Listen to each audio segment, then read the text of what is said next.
Hello students, हम लोग physics का न्यू चैप्टर स्टार्ट करने जा रहे हैं और नाम मैंने आपके सामने लिख दिया है। This is work and energy.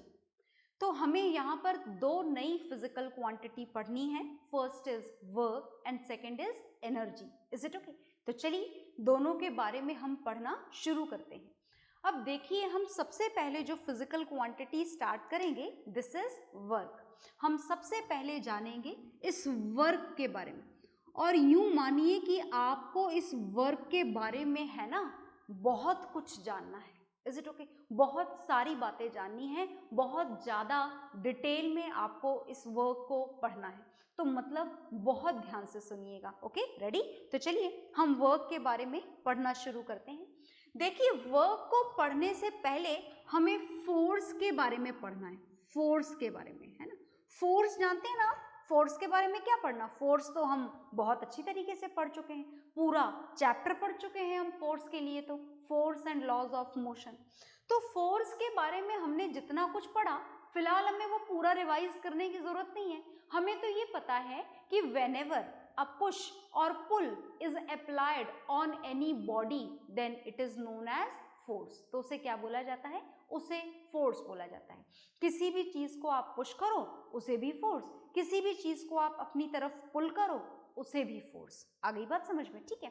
तो अगर ये फोर्स हमेशा किसी बॉडी को मूवमेंट करवाने की कैपेबिलिटी रखता है क्या? क्या लगता है आपको? आपको ऐसा लगता है कि अगर हम किसी भी बॉडी पर फोर्स लगाएं तो मूवमेंट 100% होगा? क्या लगता है? आपके घर में मुझे लगता है आप एक रूम के अंदर बैठे होंगे, तो अपने रूम की दीवार पर जरा फोर्स लगाकर देखो कि फोर्स लगाने से खिसक जाती है क्या दीवार? कमरा आपका थोड़ा बड़ा हो जाता है क्या? क्या ऐसा पॉसिबल है क्या? बिल्कुल भी नहीं। मतलब आपके थ्रू लगाया गया फोर्स हमेशा किसी बॉडी को मूवमेंट प्रोवाइड करे ऐसा जरूरी नहीं है। हाँ, अगर आप उसी फोर्स को जिस चेयर पर आप बैठे हो खड़े हो जाओ और वहां से चेयर को फोर्स अप्लाई करना शुरू करो, तो क्या चेयर मूव करना स्टार्ट कर देगी? बिल्कुल स्टार्ट कर देगी। Is it okay?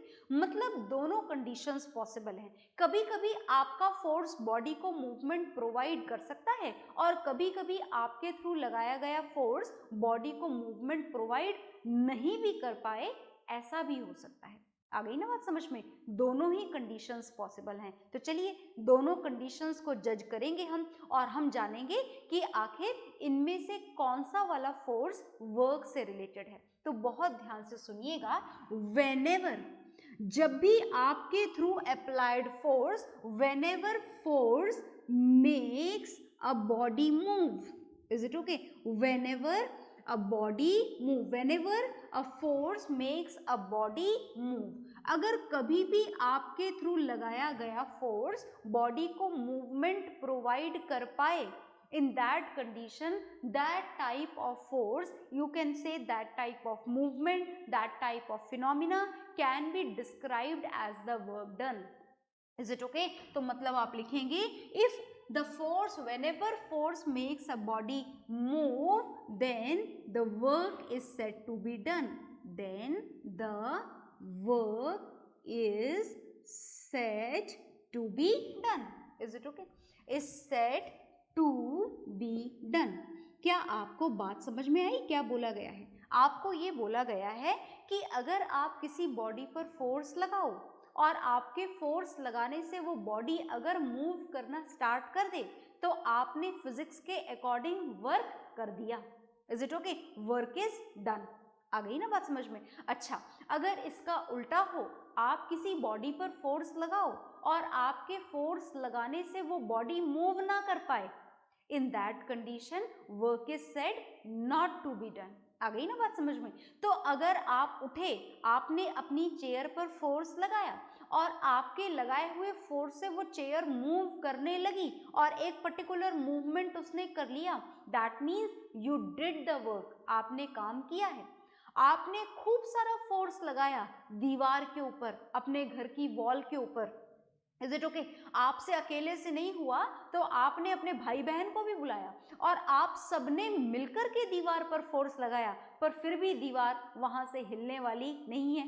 हो सकता है आप बुरी तरह थक जाओ, आप सारे पसीने पसीने हो जाओ, पूरी तरीके से बॉडी की जो हार्ट रेट है वो बढ़ जाए, is it okay, breathing rate भी बढ़ जाए, but in that case also, as the force applied is not at all able to move the wall, in that condition the work is said not to be done. Is it okay? अगर आपने अपने force से किसी body को movement नहीं करवाया, इसका मतलब फोर्स कितना है, 0। और अगर आपने थोड़ा सा ही फोर्स लगाया और बॉडी ने मोशन करना शुरू कर दिया, इसका मतलब यू डिड सम वर्क। आ गई बात समझ में? तो चलिए, ये तो हमने पढ़ी वर्क की डेफिनेशन और ये हमने देखा वर्क का theoretical aspect. Is it okay? आई बात समझ में? अब हमें वर्क डन के न्यूमेरिकल वैल्यू जाननी है मैथमेटिकल कैलकुलेशन के लिए। तो चलिए हम जानते हैं, हम इस वर्क डन को जानने जा रहे हैं। और जैसा कि हमने जान लिया है कि वर्क डन हो, उसके लिए ज़रूरी है कि आपके पास में क्या प्रेजेंट हो। आपके पास में मान लीजिए कि ये बॉडी प्रेजेंट है और ये बॉडी का मास कितना है, let it be m। Body का मास आपने कितना मान लिया, m मान लिया। Is it okay? और इस बॉडी पर आपने ये लगाया फोर्स, कितना लगाया, हम फिलहाल इसकी वैल्यू नहीं जान रहे हैं, as we need the only formula now. तो हमने माना कि आपने इस पर कितने न्यूटन्स का फोर्स लगाया, F न्यूटन्स का फोर्स लगाया। Is it okay? And when you are going to apply the force of this F newton on this particular body, then we assume that is it start moving in this particular direction. ये body यहाँ से खिसक करके यहाँ तक पहुँच गई। Is it okay? मतलब कितना डिस्प्लेसमेंट इसने कवर कर लिया, ये S, ये डिस्टेंस बोलें आप या डिस्प्लेसमेंट बोलें, जो बोलना चाहें बोलें, इस पर्टिकुलर बॉडी ने कितना डिस्टेंस कवर कर लिया, this distance is travelled by this particular body. Is it okay? आ गई बात समझ में? तो क्या आप इस कंडीशन में बोलेंगे that you did some work? Yes, we did some work. Why we did some work? As the applied force is able to move this body this particular distance. Is it okay? This particular body is able to cover this particular distance, which is denoted by this S. Is it okay? So what should be the formula for this work done? क्या formula होना चाहिए work done का? देखिएगा ध्यान से, work done का formula होगा force, और फोर्स से आपको मल्टीप्लाई करना होगा, किसको मल्टीप्लाई करना होगा, फोर्स से आपको मल्टीप्लाई करना होगा कवर्ड डिस्प्लेसमेंट को। पर एक कंडीशन है, ये जो डिस्प्लेसमेंट है, this displacement should be in the direction of force. ये डिस्प्लेसमेंट कौन सी डायरेक्शन में होना चाहिए, ये डिस्प्लेसमेंट अप्लाइड फोर्स की डायरेक्शन में होना चाहिए। आ गई ना बात समझ में?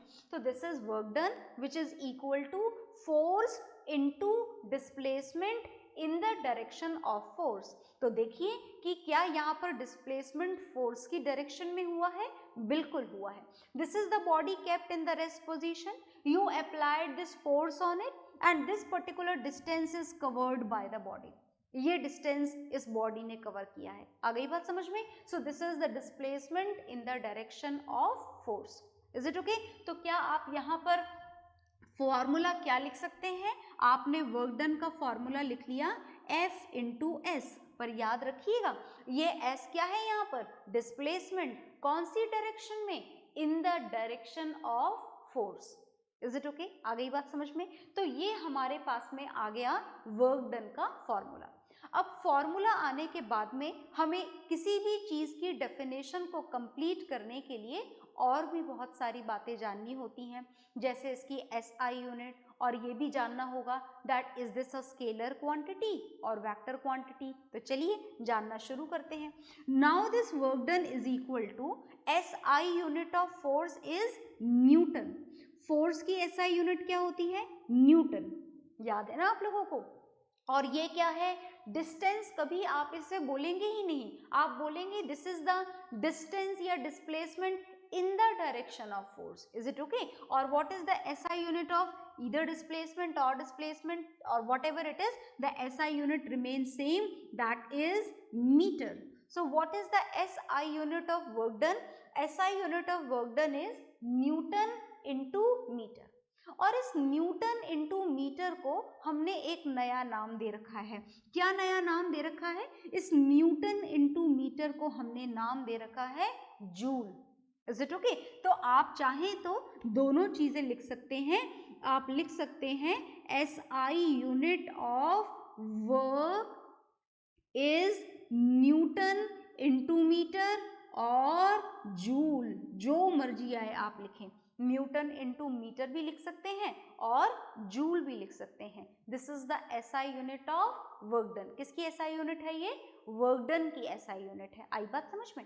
और नेक्स्ट जो आपको जानना है वो आपको जानना है that work done is a scalar quantity और वेक्टर क्वांटिटी।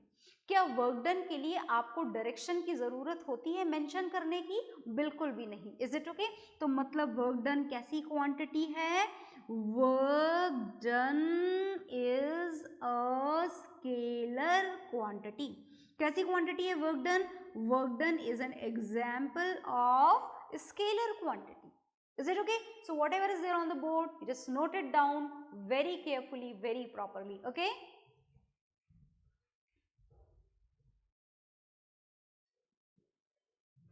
हाँ जी, तो आपने ये नोट डाउन कर लिया होगा। अब देखिए, इस नोट डाउन करने के बाद में मुझे आपको कुछ और भी समझाना है। ये तो आपने नोट डाउन कर ही लिया है, पर नोट डाउन करने के साथ में मुझे जो आपको समझाना है वो है डेफिनेशन।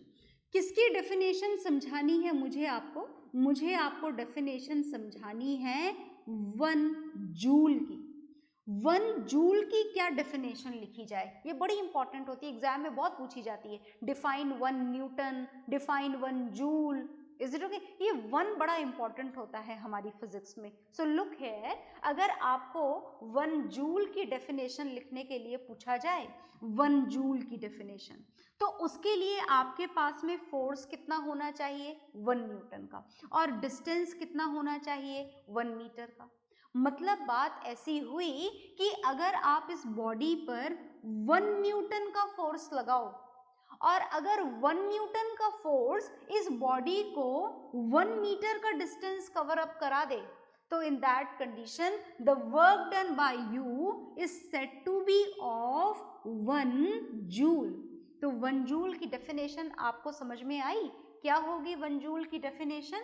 लिख देते हैं हम 1 जूल की definition. When 1 newton of force, when 1 newton of force आएगा जी यहाँ पर, when 1 newton of force moves a body bye, ध्यान से देखिएगा, मूव्स अ बॉडी, मैं नीचे वाला रफ कर देती हूँ क्योंकि आप ये वाले हिस्से को ऑलरेडी नोट डाउन कर चुके हैं, तो इसकी हमको ज़रूरत नहीं है, इसकी भी ज़रूरत नहीं है। इस सब को रफ कर देते हैं, then we will write down this definition completely. Is it okay? और ऐसा यूनिट हम ऑलरेडी मेंशन कर चुके हैं, तो हमें इसकी भी ज़रूरत नहीं है। इसको भी यहाँ से रफ कर देते हैं and let it be here. ये यहाँ पर बने रहने देते हैं और जो फिगर आपने बनाया है उस फिगर को भी बने रहने देते हैं। तो क्या लिखना है हमको? ये नहीं लिखना था, इसकी ज़रूरत नहीं है, इसको यहाँ से हम रफ कर देते हैं।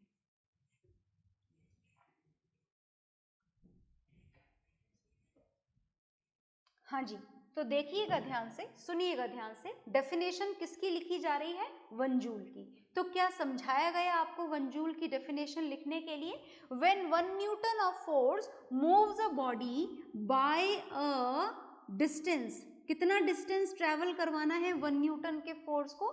Moves a body by a distance of 1 metre. कितना डिस्टेंस ट्रेवल होना चाहिए? 1 मीटर का डिस्टेंस ट्रेवल होना चाहिए। देन द वर्क डन, अच्छा एक कंडीशन और देन नहीं लगाना है अभी यहाँ पर, ये जो 1 मीटर का डिस्टेंस है ये कौन सी डायरेक्शन में होना चाहिए?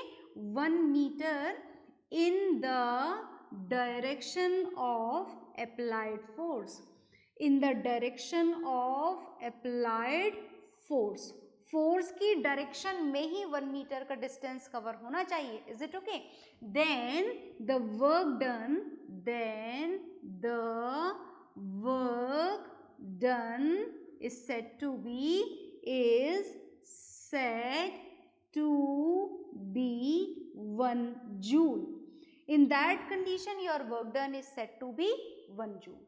आ गई बात समझ में? तो आप इस 1 जूल की डेफिनेशन को भी नोट डाउन कर लीजिए। ओके,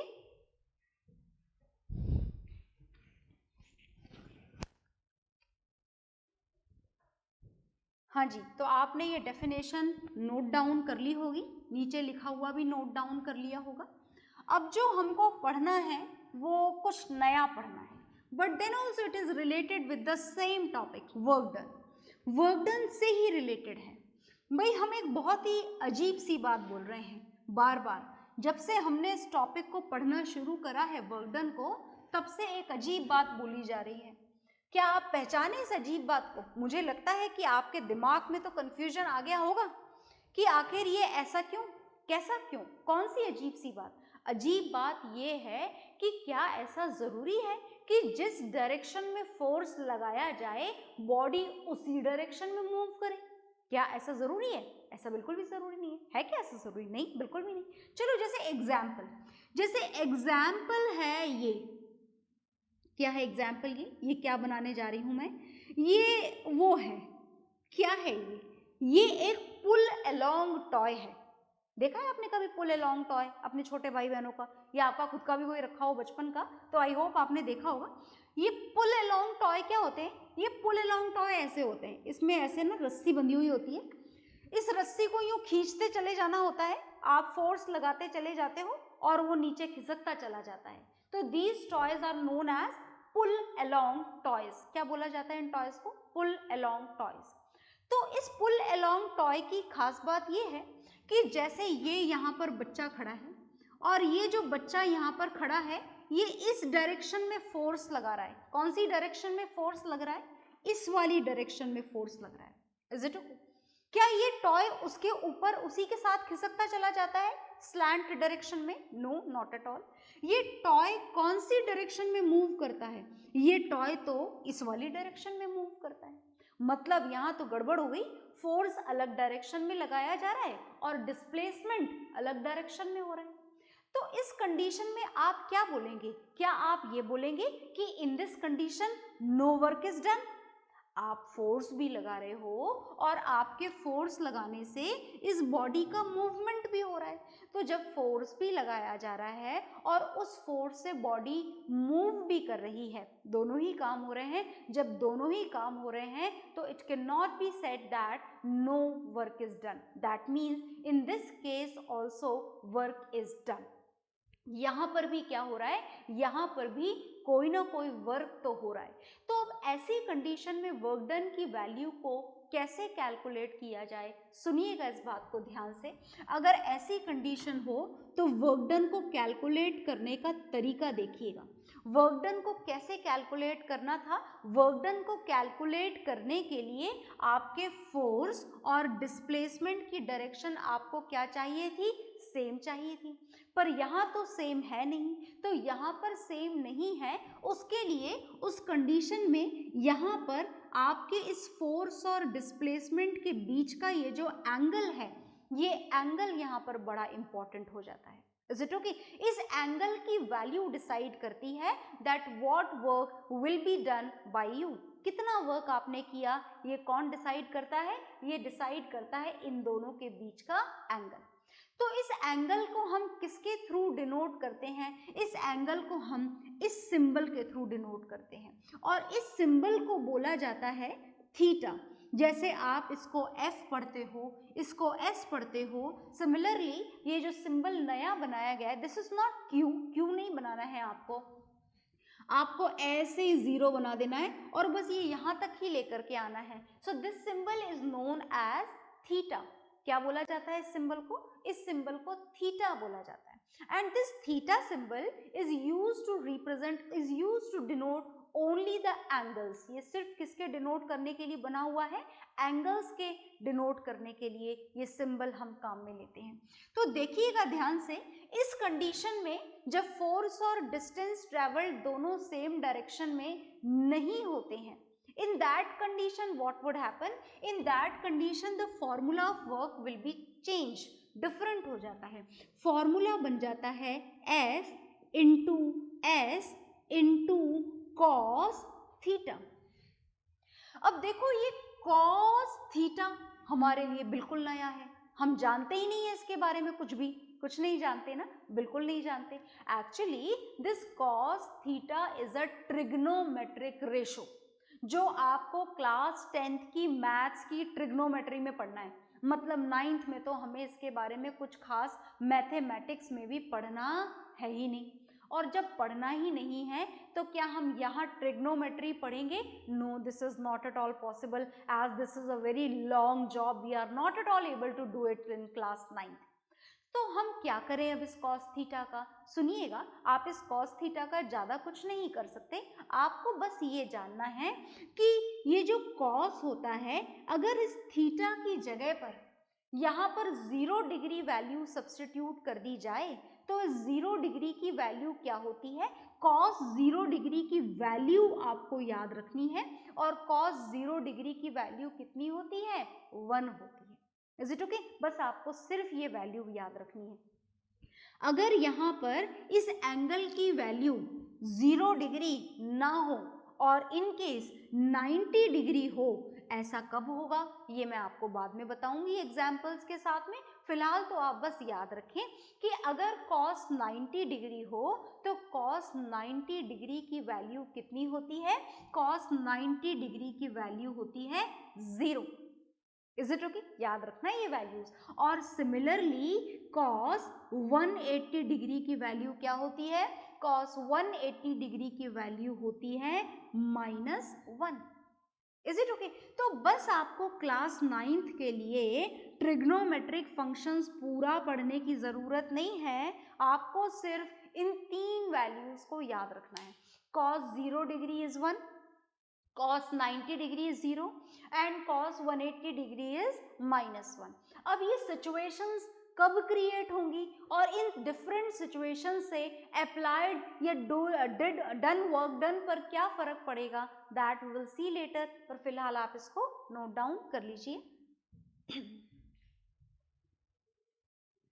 हाँ जी, तो आपने इसे नोट डाउन कर लिया होगा। अब नोट डाउन करके देखिए ध्यान से कि आखिर ये किस तरीके से कौन कौन सी कंडीशंस में एप्लीकेबल है और इनसे फोर्स पर क्या क्या फर्क पड़ेगा वो हम यहाँ पर जानेंगे डिफरेंट एग्जाम्पल्स के साथ में। जैसा कि मैंने बोला था आपको कि वर्क डन आपको थोड़ा ज़्यादा डिटेल में पढ़ना है, तो डिटेल में पढ़ने के लिए रेडी हो जाइए। आपने वर्क डन का फॉर्मूला क्या पढ़ा? आपने वर्क डन का फॉर्मूला पढ़ा F into S into cos theta, और आपने cos थीटा की 3 डिफरेंट वैल्यूज भी जानी, जो मैं दोबारा यहाँ पर लिखने जा रही हूँ। आपने कौन सी वैल्यूज जानी cos थीटा की? देखिएगा ध्यान से। आपने वैल्यू जानी cos 0 डिग्री की, कितनी वैल्यू थी? 1। आपने वैल्यू जानी cos 90 डिग्री की, कितनी वैल्यू थी? 0। फिर आपने वैल्यू जानी cos 180 डिग्री की, और ये कितनी थी? -1। और अगर आप भूल गए हो तो मैं दोबारा याद दिला दूं कि थीटा यहाँ पर क्या है? Theta is the angle between force and movement, force and displacement.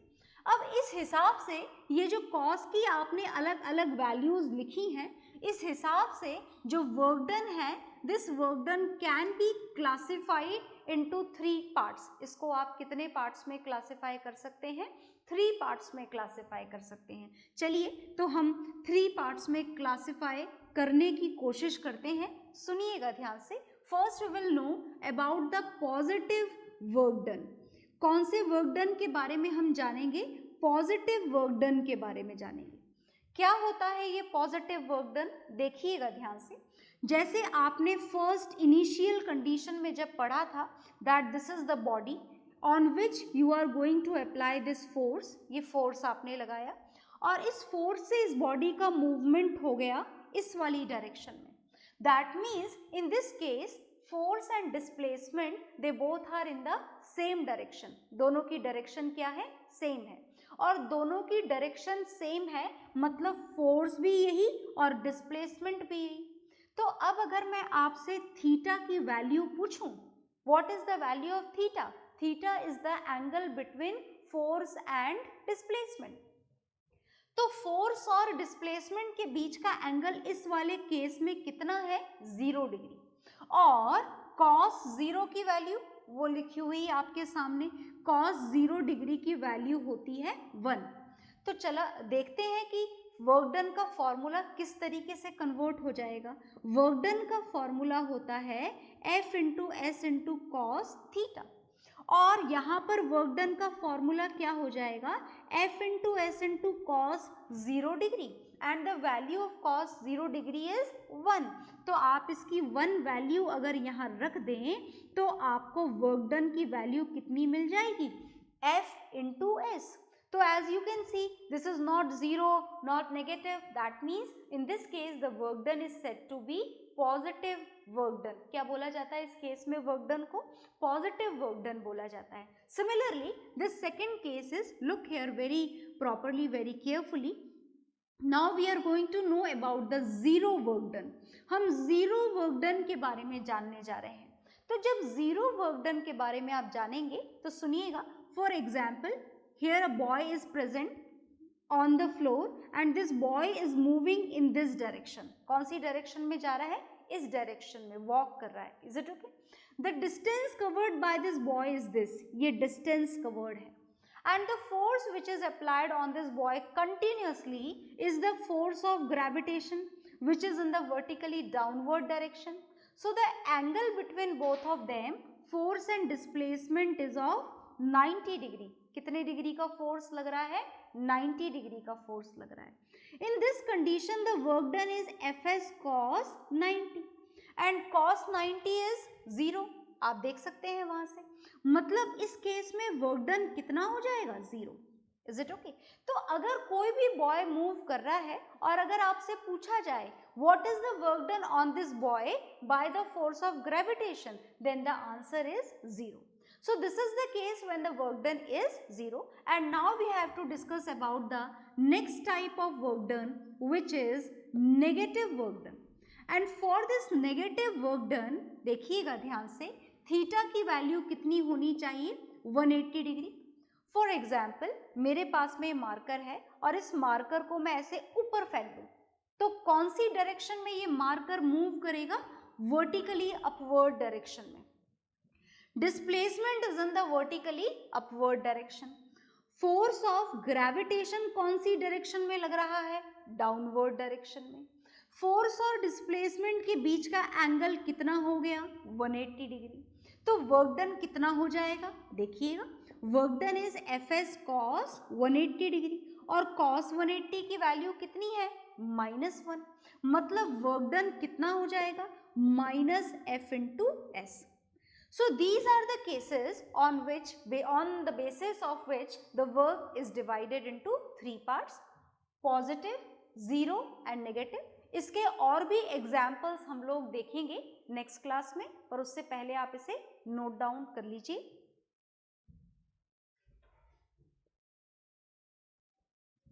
हाँ जी, तो आपने इस वर्क डन के एग्जाम्पल्स को नोट डाउन कर लिया होगा. जितने भी टाइप के वर्क डन आपने पढ़े हैं इसके और एग्जाम्पल और भी केसेस हमको जानने हैं, but that will see in the next class. Okay, bye everyone.